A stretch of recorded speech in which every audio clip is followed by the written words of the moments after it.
Welcome back, because this one gets into the real stuff. Wealth, independence, and why rich is not the same thing as wealthy. We're also getting into endurance, risk, and why people keep confusing spending with freedom. And honestly, that confusion is where a lot of financial nonsense starts. The thing that hits me first is that he keeps saying wealth is unspent money, which is rude because spending money is emotionally much more fun. Of course it is, but that's the trap right there. If the money disappears the moment it lands, you never bought freedom. But people hear that and go, so I should live like a monk forever. No, that's the part people always mess up. He's not saying don't enjoy life. He's saying know what enjoyment actually is for you. For him, it's couch, book, walk, wife, quiet life, done, which is deeply unglamorous and also kind of elite. That's the funniest part, right? The rich life is not always the flashy life.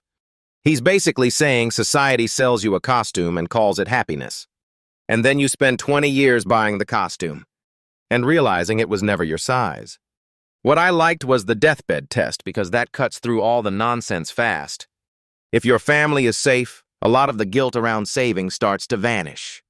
But there's still that annoying middle ground where people save so hard they forget how to live. Yeah, the retirement plan becomes a personality disorder. And then they retire and cannot spend anything, which is almost tragic. That part about the FIRE crowd getting bored or depressed was pretty brutal. Human beings apparently do not love being left alone with a spreadsheet and a dream. Not for 6 months, anyway. The point is not to stop working, it's to choose the work. That's such a huge distinction because most people think independence means retirement. It often just means control over your calendar and control over who gets your best hours, which, if you think about it, is more valuable than the car you lease. Easily more valuable. The inheritance thing got interesting too because this is where families get weird. If you wait until you die to help your kids, you may be helping them too late. But if you help them too early, you can absolutely wreck their ambition. Charlie Munger basically looked at that and said, "Congratulations, you now have a family problem." Which is very rude, but probably true. The weirdest thing is how money changes expectations in children so fast. 7 years old in first class is insane. Bro got upgraded before he even understood normal life. And the second it becomes normal, the whole lesson is gone. That's why the economy seat argument is actually not crazy to me. It's horrendous, but not crazy. Horrendous is the perfect word. Then there's the other massive theme. Risk is what you do not see. That line is almost annoying because it's so simple and so true. Everyone wants prediction because prediction feels like control. But the whole point is the biggest shocks are usually the ones nobody modeled. Like the world just occasionally body slams your certainty. Exactly. And then everybody acts like they saw it coming in hindsight. That preparedness idea is the sanest response I've heard. Cash feels boring until it saves your life, which is usually how boring things work. And the more you can survive, the less you need to predict. That's the real unlock, honestly. Same with investing, because endurance keeps showing up as the actual skill. Not genius, not vibes, just endurance and a long enough timeline. Losing the password to your account might be the most encouraging thing possible. That line is absurdly good. If I can't log in, maybe I'm finally doing investing correctly. The argument for index funds is not that nobody can beat the market. It's that almost nobody can beat it for long enough to matter. That's the part people hate, because it kills the fantasy of being special. Finance really does attract delusion with a tie on. That is disgustingly accurate. Buffett becomes the perfect example because time did so much of the work. 99% after 60 is almost a joke. It sounds fake, but it's the entire lesson. Same with Ronald Reed, because the story is not genius, it's patience. Although, let's be honest, living in a shabby apartment while sitting on millions is wild. I'm sorry, at some point I need a better chair than that. Right, and that's where the independence point comes back. He's a great investing story, not necessarily a life template. I liked that honesty, because otherwise the book would have become weirdly moralistic. Money conversations always risk turning into sainthood theater. Sainthood theater is a savage phrase. The more practical version is simply save enough so you can choose. And then choose work that fits your life instead of swallowing your life. That's why the young person advice matters so much. Young people should take more risk, but only after they have flexibility. Not every risk is good risk, just because you're 22. Exactly, because youth is fragile even when it feels immortal. The weird startup idea is fascinating for that reason. He's basically saying go near the fire before you get too comfy. And maybe learn more from the failure than from the salary. That whole safe company trap is real too. Golden handcuffs are undefeated. They really are, because comfort is addictive. Then the tail argument ties everything together, because a tiny number of outcomes dominate everything. In investing, in business, in careers, in almost every game that matters. That's why forecasts feel fake. They ignore how skewed reality is. Forecast charts are basically male horoscopes with better font. That is so disrespectful, and also yes. The real lesson is humility, because nobody knows nearly as much as they pretend. And companies are the same, which is why failure rates matter. If every product is a hit, you are probably not trying hard enough. That's such a sick sentence for a CEO to say. But it makes total sense, because success breeds laziness if you let it. That keep running idea is almost cruel, because it means your edge expires. Success has gravity, and gravity pulls you away from the thing you were good at. I think that is why so many founders get exposed when the company scales. They were amazing at one phase, and then the job became another sport. Being a founder and being a manager are not the same person. And if you do not keep evolving, the market does it for you. That feels like the real spine of the episode. Wealth is independence, risk is uncertainty, and endurance beats the fantasy of brilliance. That's the cleanest summary we've done all series, annoyingly. All right, we're going to leave it there before we turn into accountants with opinions. Next episode gets even messier, because we're getting into how people misread luck and talent. And that one is going to hurt in a very useful way. Welcome back. This one is about wealth, independence, and that weird moment when enough finally feels like enough. And honestly, the whole thing gets uncomfortable fast, because money is not the point people think it is. Right, it is not the scoreboard, it is the exit door. That is the part people hate, because they want money to mean status. But Housel keeps dragging it back to freedom, not flexing. He does, and that is why the conversation lands differently than most finance talk. Because he is basically saying rich is what you can spend, wealth is what you can keep. Which is annoying, because keeping money is less sexy than buying a louder car. Exactly, but the loud car does not buy you a Wednesday afternoon with no stress. That is the real luxury, just being able to move your life around. And his point is that independence is the actual product money buys. Not yachts, not the internet applause, just choice. Choice is such an unglamorous word for something so expensive. That is why people keep missing it. They are too busy chasing the shiny version. The part that hit me was the enough question, because everybody thinks it is some math problem. It is actually a psychological one. And that is where most people get wrecked, because the goalpost keeps moving. The nasty part is that society helps move it for you. The nicer house, the nicer neighborhood, the nicer flights, the nicer clothes. The nicer everything except your peace. Yeah, and then you are somehow richer and more trapped at the same time. What I liked is he is not saying living well is bad. He is saying, define it for yourself before the world defines it for you. Which is way harder than it sounds, because everybody borrows desire from other people. Borrowed desire is basically the economy of adulthood.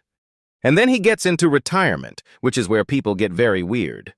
Because people imagine retirement as freedom, but often it is just boredom with a bigger bank balance. That is brutal, but also painfully true. He makes the point that most people do not want to stop working anyway. They just want to stop doing work they hate. And that is a completely different thing. One is a dream, the other is a spreadsheet with sadness in it. Bro, that is such a grim way to put it. But it is also why the FI crowd can get carried away. He is basically saying early retirement only works if you have a rich life plan. Otherwise, you just buy yourself a very spacious emptiness. That line hurts because it is true for a lot of people. And the deathbed framing makes it sharper, because now the trade-off is not abstract. It is family, health, time, and the weird little regrets you thought you could ignore. He is basically asking, what are you sacrificing to reach your version of enough? And are you even sure your version is yours? That is the rude question at the center of the whole thing. Then there is inheritance, which gets even spicier because everybody suddenly becomes an ethicist. Family money turns normal people into moral philosophers overnight. Seriously, everyone has a grand theory until it is their kid asking for tuition. His point is basically that giving later can be less useful than giving when it matters. But he is also very aware that easy money can destroy hunger. That tension is real because helping and enabling are cousins, not twins. And every parent thinks they will know the difference better than everyone else. Until the 7-year-old flies first class and starts acting like royalty. That story was so revealing, because expectations change ridiculously fast. He is saying exposure matters and comfort can become entitlement almost instantly. Which is why his whole approach to kids is basically controlled discomfort. A luxury upbringing with a small humiliation budget. That sounds awful and probably effective. The more interesting layer is that he is not anti-money at all. He just thinks money should protect character, not replace it. That is why he keeps coming back to endurance instead of genius. Because genius sounds cooler, but endurance is what actually compounds. Genius is a great Instagram caption and a terrible retirement plan. His Buffett example makes that obvious because everybody worships the stock picking and misses the time horizon. Buffett did not just get good, he stayed good for absurdly long. That is the actual superpower, not the first big win. The market does not pay you for being impressive in one calendar year. Painful but true. And Ronald Reed is the extreme version that breaks everybody's brain. Because the point is not that a janitor should live like a monk forever. The point is that ordinary behavior, plus enough time, can look supernatural. Which is deeply offensive to people who want finance to feel elite. Yeah, it is almost too democratic for the finance industry. He keeps separating making money from keeping money, and that split matters. Making money needs optimism and risk-taking.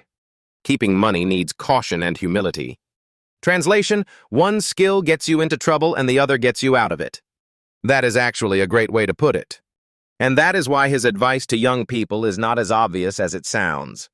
When you are young, you do need upside, but you also need flexibility. You can take bigger career swings, but you should not be financially cornered. Because if your life is fragile, the safe bet is not always safe. That is such a good reversal because people think youth means reckless. He is saying youth actually needs room to fail. Preferably before you have a mortgage and 3 dependents. Or before golden handcuffs start looking like a personality. The weird company versus blue chip company point was great too. Because stable jobs can become emotional traps if you enter them too early. You get used to the comfort, then your risk tolerance quietly dies. And by the time you want change, your obligations have multiplied. That is how careers become upholstered prison cells. That's a disgusting phrase, and I hate how accurate it is. The tails idea is maybe the most transferable thing in the whole episode. A tiny number of outcomes drive almost everything. In business, in investing, in careers, in culture, 10 companies can end up carrying the entire story. Which means forecasting every little event is kind of a fake exercise. He keeps coming back to humility because the future is noisy and stubborn. And because most people are pretending to know more than they do. Including the people drawing those fake little line charts that always go up. Male horoscope energy, maximum confidence, minimum evidence. That is exactly what they are. What I really like is that his whole worldview is anti-grandiosity. He is not promising mastery, he is promising preparedness. And preparedness is boring until the world catches fire. Then it looks like genius even though it was just restraint.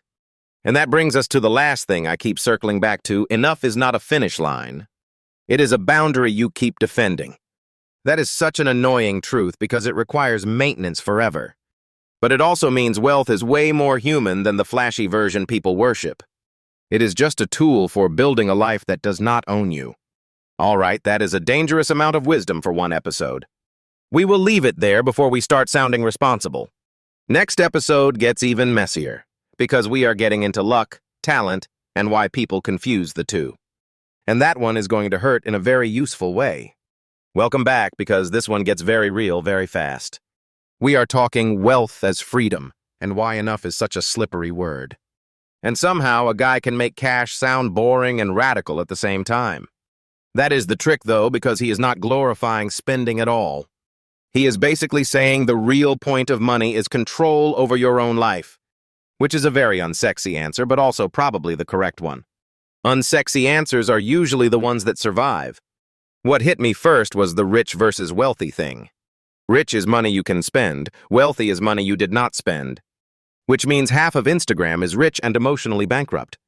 Bro, that is a brutal diagnosis. But it makes sense because unspent money is time, options, and breathing room. And that breathing room is what people are really chasing, even when they pretend it is the car. The car is just the receipt they want other people to see. Exactly, it is a very expensive notepad for insecurity. The deeper thing is that independence becomes the product, not consumption. That part about his own rich life being a couch, books, walks, wife, that was so honest. It is almost offensive how simple it is. Right? People spend years trying to buy a personality and he is like, no, I'm good with sweatpants. But that is the point, because if your rich life is simple, you need less money to support it. Which means the target is not some fantasy number, it is just enough to protect the life you actually want. And enough is such a dangerous word because most people never feel it. He keeps coming back to that idea that enough is a decision, not a number. Which is why the story about his dad mattered so much. One day, he just knew he had enough and walked away. Not because he stopped being ambitious, but because the work no longer served him. That distinction is huge because people here retire and think it means become useless. He is saying the opposite, that when you have enough, you get to choose your work. That is why the fire thing gets weird, because a lot of people sprint out and then panic. They retire at 31 and then discover they have a personality vacuum. 2 weeks later, they are staring at a wall like, is this wealth? Exactly, and that is the part people do not advertise on the internet. Because most people do want to be productive, they just do not want to be trapped. So enough is really the point where your calendar stops owning you. That is a beautiful way to put it. Then there is the deathbed test, which is grim but kind of clarifying. If you looked at your life tomorrow, would you regret saving and protecting your family? That answer was very strong, and I think a lot of people felt it. Because the regret he fears is not the car he missed, it is the family he failed to protect. That gets uncomfortably close to the truth for a lot of people. And then he brings in die with zero, which I think is such a useful provocation. Do not make people wait until you die to benefit from your money. That is where the inheritance conversation gets messy, though. Because if you give too early, you can absolutely create dependence or entitlement. And if you give too late, you are basically gifting them money when they are too old to enjoy it. The inheritance arrives right when they are already retired, which is a hilarious failure mode. He is really arguing for timing, not just generosity. Which is why the parent side is so hard, because love and discipline keep colliding. Especially with kids, because they will absolutely weaponize comfort if you let them. One first-class flight and suddenly they think they are royalty. That story was outrageous, because the 7-year-old went straight into public promotion mode. That is the problem with trying to give kids luxury too early. It becomes their identity too fast. He even said he did not fly first class until he was 35, which is wild. That delay is part of why it felt earned rather than normal. Which is also why people get soft when success arrives too early. Charlie Munger's line about kids hating you if you do not give enough is ridiculous but sharp. It is such a Charlie Munger sentence, somehow cruel and accurate at once. But it does force the question, do you want to optimize for ambition or affection? Probably some messy middle, because pure deprivation can be its own ego trip. And pure abundance can absolutely flatten somebody. So the real skill is not just making money, it is designing the psychology around it. That is a much harder conversation than stock tips. Also way less fun for the comment section, which is probably why it matters more. Then he gets into the second skill, which is keeping money, and that is where people really get exposed. Because making money is often about optimism, but keeping it is about survival. That line about endurance being the main edge, I keep coming back to that. If you can earn average returns for long enough, you end up terrifyingly ahead. Terrifyingly ahead is such a good phrase because it sounds boring until the math hits you. Buffett is the perfect example because the compounding gets absurd with time. 99% after 60 is almost too ridiculous to process. The punchline is that the real asset was not genius. It was not dying early. That is bleak, but also mathematically annoying. And Ronald Reed is the same story in a totally different costume. A janitor leaving millions is such a beautiful insult to status obsession. He was not playing the image game, he was just saving and waiting. But I do get why you would not want to romanticize that too hard. Right, because independence is the goal, not martyrdom. Nobody wants to confuse virtue with misery. Exactly, because then everyone is pretending the struggle itself is the win. His point is more like, you can be extremely free without being loud about it. That also connects to the whole risk conversation, because people obsess over predicting instead of preparing. He basically says forecasting is mostly a vanity project. Male horoscopes, honestly. That line was too good because it explains why people read charts they do not believe. They want comfort, not truth. And if the future is unknowable, then preparedness beats prediction every time. Which means cash, liquidity, low debt, and a buffer that feels almost embarrassing. He even said the cash should make you wince a little. That is insane advice for a world addicted to acting fully deployed. But it makes sense, because the surprise will always be bigger than the risk you already modeled. That is where the humility piece really lands for me. If you admit you cannot see the whole map, you stop pretending to be a wizard. Which is unfortunate for podcast guests, but great for your bank account. The career side of that is also interesting, because young people should actually take more risk, not less. But not the dumb kind, the flexible kind. Like the weird startup over the safe giant company. Because the safe job can become a trap before you even notice it. Golden handcuffs are way more dangerous than they sound. They sound glamorous until you realize they are handcuffs. He is basically saying go closer to failure when you are young and toward stability later. That is the opposite of what most people intuitively do. It is also why the sequence matters so much in life, not just in investing. And then the tails idea, which is maybe the most powerful one in the whole thing. A few outcomes dominate everything, in markets and in life. Which is infuriating because it means the noisy middle is mostly a distraction. The noisy middle is where people make podcasts and then pretend it is strategy. He keeps forcing us back to humility because nobody knows the next giant winner in advance. Which is why owning a broad basket matters more than feeling smart. And the same logic applies to companies, where success can breed laziness. That chapter title, Keep Running, is almost rude in how accurate it is. Competitive advantage is temporary because comfort starts attacking it from inside. Success has its own gravity, which is a terrifying sentence. Jerry Seinfeld quitting at the peak made total sense once you hear it that way.